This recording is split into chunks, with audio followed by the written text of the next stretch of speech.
Alors, bonjour aux investisseurs et futurs investisseurs immobiliers. J'espère que vous allez bien, j'espère que vous allez tous très bien. Dans la vidéo d'aujourd'hui, on va parler comme ça du plan de construction. Si tu regardes les projets de construction, si tu regardes les plans des maisons, si tu regardes les plans des appartements sur un immeuble, c'est que tu dois avoir remarqué qu'au fil du temps, il y a eu des gros changements dans le plan de construction en ce qui concerne le sous-sol et le garage. C'est ce que je vais parler avec toi dans cette vidéo après le générique.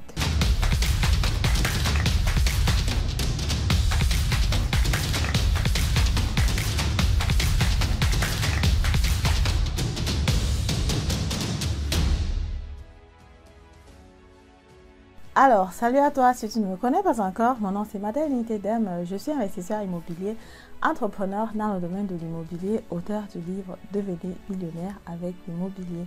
Ce titre n'a pas été choisi au hasard. Si j'ai choisi ce titre, c'est parce que je suis convaincue que toutes les personnes de la diaspora africaine, toutes les personnes ont la capacité de devenir millionnaire en euros en Allemagne. Parce qu'effectivement, on a le mindset qui va avec.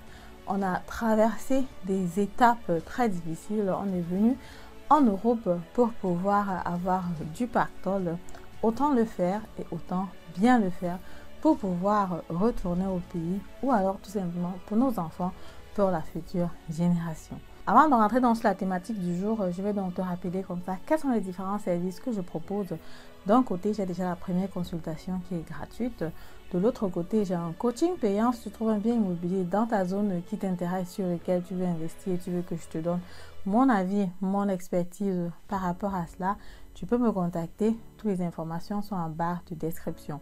Pour les personnes qui ne remplissent pas encore les conditions, je demande souvent de te former. J'ai fait une formation Investir en immobilier comme un pro avec 13 leçons que tu peux prendre. Ça s'écoute assez facilement et en fin de formation, tu as la possibilité comme ça de prendre une séance de travail avec moi s'il y a des points dans la formation que tu n'as pas bien compris.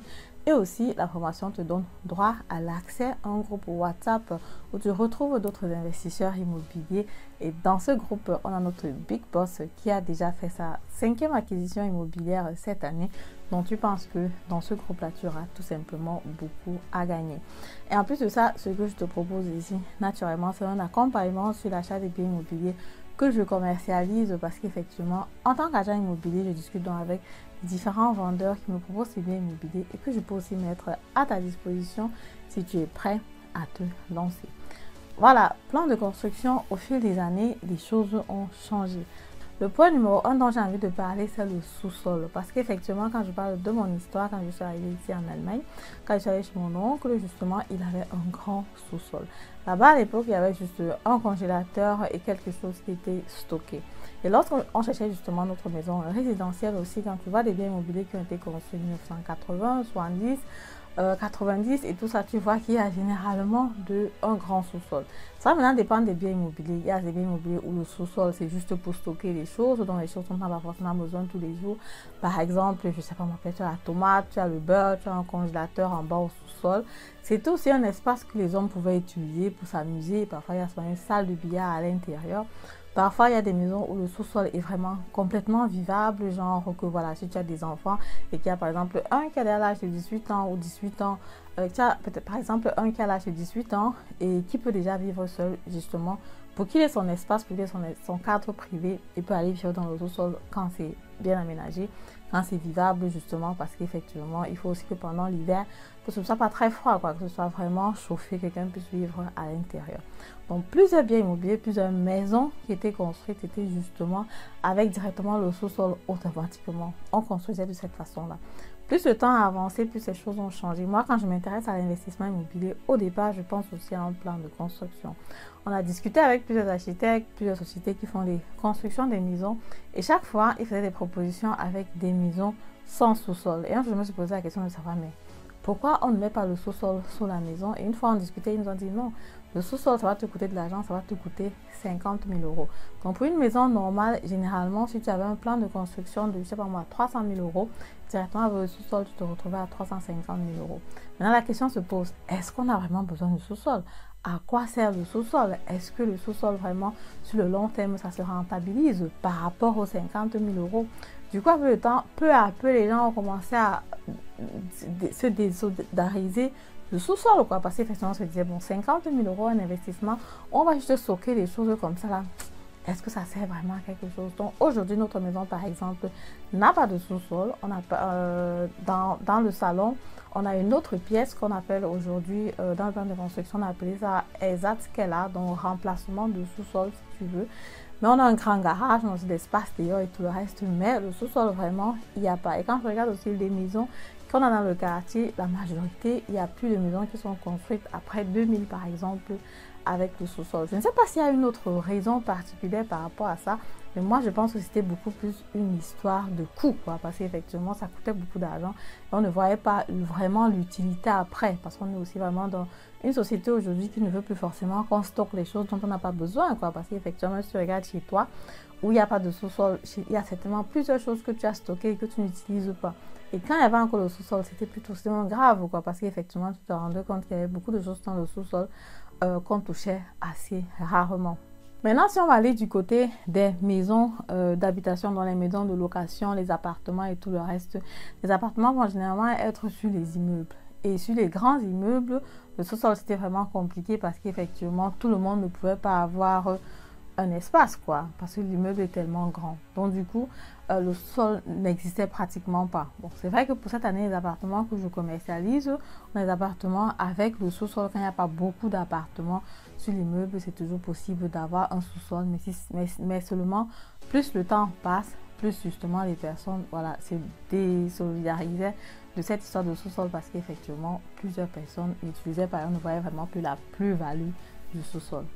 Le deuxième point, ça va être le garage. Parce qu'effectivement, comme vous avez remarqué, ce sont des vidéos qui viennent beaucoup plus de la Chine. Tu peux voir ça sur TikTok et tout le reste.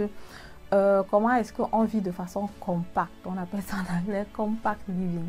Par exemple, tu vas vraiment dans une maison, tu peux transformer, je sais pas moi, un lit en table d'études. Tu peux transformer un meuble en 2-3 façons, quoi. Donc, du coup, pour économiser l'espace et pour gérer l'espace le plus facilement possible. Donc avec un espace, tu as la possibilité de changer les meubles facilement en lit, en chambre et là ça fait que tu utilises moins d'espace, quoi.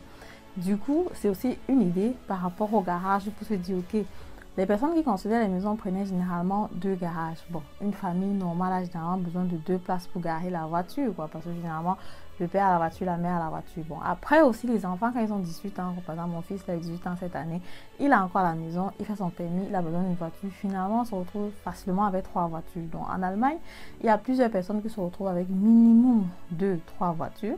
Et généralement, donc, en faisant dans la construction, il faut prévoir de l'espace pour ces voitures-là. Et avec le temps, on se rend compte que mais est-ce que c'est vraiment nécessaire? Est-ce que ça vaut pas la peine peut-être de construire un peu proche de la ville ou alors même de laisser carrément la voiture et de passer sur le vélo? C'est déjà plus économique, c'est aussi pour l'environnement, c'est bien et voilà.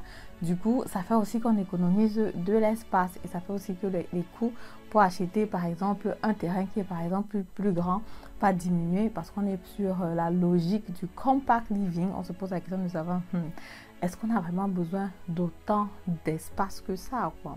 Aujourd'hui, donc, comme tu as remarqué, les choses sont vraiment en train de changer, les choses sont en train de s'améliorer par rapport à ce que les personnes ont besoin pour vivre. Aujourd'hui, on n'a plus forcément besoin de tant d'espace comme ce qu'on avait avant.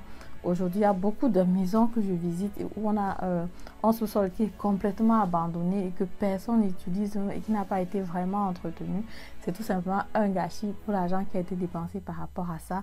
Même chose qu'il y a des maisons où tu trouves tout simplement un vaste espace comme ça là, qui est ouvert et qui ne sert à rien, quoi. Ou peut-être on avait prévu peut-être garer les voitures, peut-être jouer dehors.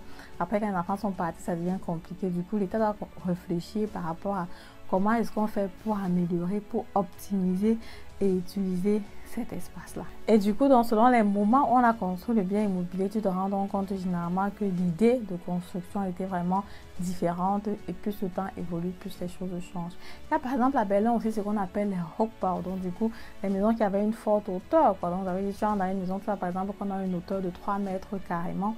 Avec le temps, ça a complètement diminué et les maisons ont commencé à avoir des hauteurs de 2 mètres maxi, 2 mètres 30 justement, c'est le minimum qui doit être respecté. Mais aussi, on est quitté des 3 mètres de hauteur là parce qu'effectivement, il fallait déjà beaucoup plus d'énergie pour chauffer et c'était vraiment tout simplement énorme. Et aussi, naturellement, ça permettait d'économiser, quoi. Mais je dois avouer quand même que toutes les maisons avec 3 mètres de hauteur là, quand tu entres à l'intérieur, c'est vraiment quand même chic, ça a un autre charme. Mais avec le temps, on s'est rendu compte que, ok, c'est beaucoup de dépenses. Après, c'est dépenses énergétiques, c'est dépenses dans la construction et tout le reste pour optimiser en termes de coûts.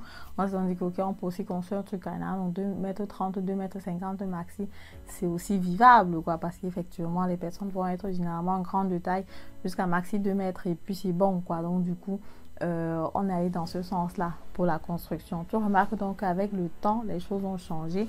Avec le temps, les choses se sont améliorées. Même dans le domaine de la construction, on s'adapte par rapport aux nouvelles technologies, par rapport au compact living, par rapport au fait qu'il y a la démographie et puis on essaie aussi d'optimiser dans ce domaine-là. Voilà, c'est donc ce que je voulais partager avec vous dans cette vidéo. Pour récapituler, donc, on a donc 3 secteurs où on a des changements sur le plan de construction. On a directement le sous-sol, on a le garage et on a aussi les hauteurs de la maison. C'est donc ce que je voulais partager avec vous dans la vidéo. Si la vidéo vous a plu, comme d'habitude, je vous invite à me mettre un pouce en haut, commenter la vidéo, partager massivement la vidéo parce que ça peut intéresser plus d'une personne. Et on se dit à très bientôt pour la prochaine vidéo. Au revoir.